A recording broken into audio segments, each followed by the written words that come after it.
Hey guys, Aaron here. Today we're going to be replacing the rear shocks on a 2015 and newer F-150. And the truck we're working on today is a 2015 F-150 XL two-wheel drive. However, if you have a four-wheel drive, the parts and procedures are going to be the exact same.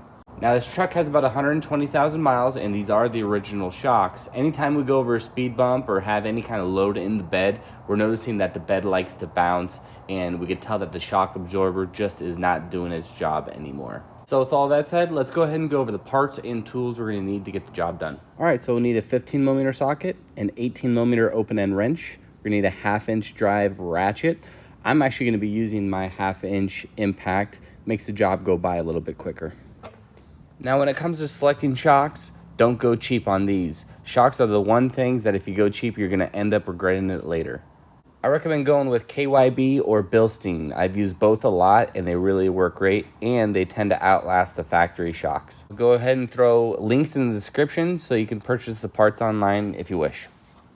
So as you can see here, I have the vehicle jacked up and the wheel is off. This isn't 100% mandatory, however, it does make the job a little bit easier. You get a little bit more room and it gives the camera a little bit better access to see what's going on.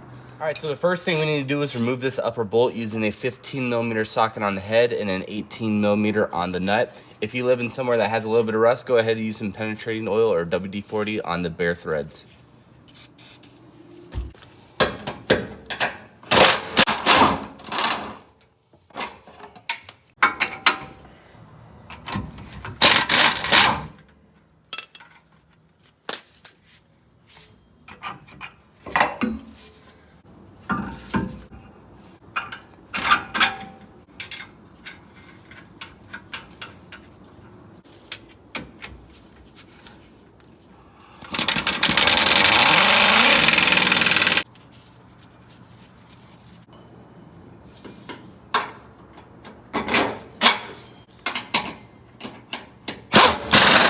All right, so with the top bolt in and secure, the passenger side is done. Let's go ahead and throw the wheel back on, then we're gonna get to the driver's side. So same as the passenger side, we're gonna go ahead and start with the top using a 15mm on the head and 18mm on socket. This shock actually goes towards the rear of the vehicle as the passenger side goes towards the front.